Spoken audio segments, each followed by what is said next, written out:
नमस्कार विद्यार्थी मित्रांनो, स्वागत आहे आपलं यूट्यूब चॅनल ज्याचं नाव आहे मोहित मोटिवेटेड एक्झाम चॅनल। आज आपण बघणार आहोत MS सेट म्हणजे महाराष्ट्र सेट परीक्षा पेपर 1 मधील 2011 रोजी झालेल्या पेपर 1 मधील प्रश्न। चला आपण सुरुवात करूया व्हिडिओला। सुरुवातीला आहे प्रश्न क्रमांक 1, अर्थपूर्ण अध्ययनाच्या सर्वोत्कृष्ट दर्शक म्हणजे?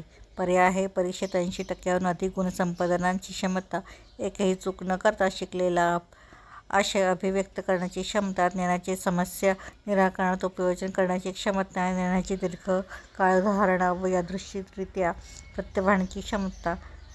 तर याचे योग्य उत्तर आहे पर्याय क्रमांक सी, ज्ञानाची समस्या निराकरणात उपयोजन करण्याची क्षमता। त्यानंतर प्रश्न क्रमांक 2, पुढे विद्यार्थी सक्रिय अध्ययन करता असल्याचा निर्देश खालीलपैकी कोणता? पर्याय आहे ए, वर्गात नियमित उपस्थित असतो, व्याख्यानाची काळजीपूर्वक टिप्पणी घेतो, शिक्षकाच्या प्रश्नांना नेहमी उत्तर देतो, शिक्षकाच्या विधानाचे सहमत झाल्यास आव्हान देतो। तर याचे योग्य उत्तर आहे पर्याय क्रमांक डी, शिक्षकाच्या विधानाशी असहमत असल्यास आव्हान देतो। त्यानंतर प्रश्न क्रमांक 3, अध्ययन प्रामुख्याने रिकामी जागा यावर अवलंबून असते। पर्याय आहे नियमित उपस्थिती, अध्ययन प्रेरणा, उच्च बुद्धिमत्तेचा स्तर, स्मरणात ठेवण्याची क्षमता। तर याचे योग्य उत्तर आहे पर्याय क्रमांक बी, अध्ययन प्रेरणा।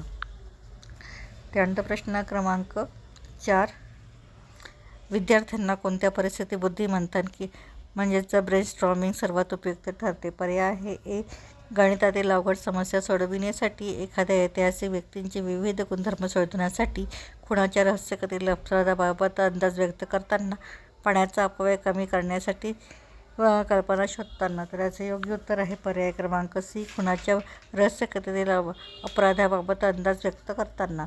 त्यानंतर प्रश्न क्रमांक 5, संगणक सहाय्यित आधारित करण्यावर खालीलपैकी कोणते विधान असत्य आहे? पर्याय आहे विद्यार्थ्यांकडे अधिक लक्ष पुरविण्यासाठी शिक्षकाला मोकळे करते, विद्यार्थी निष्क्रिय अध्ययनकर्ता होतो, याचे विकसन शिक्षक करू शकतो, यातून विद्यार्थ्यांच्या आंतरक्रियांना वाव मिळतो। तर याचे योग्य उत्तर आहे पर्याय क्रमांक बी, विद्यार्थी निष्क्रिय अध्ययनकर्ता होतो। त्यानंतर प्रश्न क्रमांक 6, मुक्त प्रश्नांचे मूल्यमापन करताना खालीलपैकी सर्वात कमी महत्त्वाचा निकष कोणता? पर्याय आहे भाषेची अलंकारिकता, सर्व संबंधित मुद्द्यांचा समावेश, मुद्द्यांची तर्कशुद्ध मांडणी, सादरीकरणातील मौलिकता। तर याचे योग्य उत्तर आहे पर्याय क्रमांक 1, भाषेची अलंकारिकता। त्यानंतर प्रश्न क्रमांक 7, ज्ञानामध्ये नव्हे तर कल्पनेत ज्या गोष्टी विशिष्ट संदर्भाशिवाय खऱ्या मानल्या जातात त्या म्हणजे? पर्याय आहे पुरावे, मूल्ये, मोजमापे, भारांकन। तर याचे योग्य उत्तर आहे पर्याय क्रमांक बी, मूल्यांकन। तर ही होती महाराष्ट्र सेट पेपर 1 मधील प्रश्न।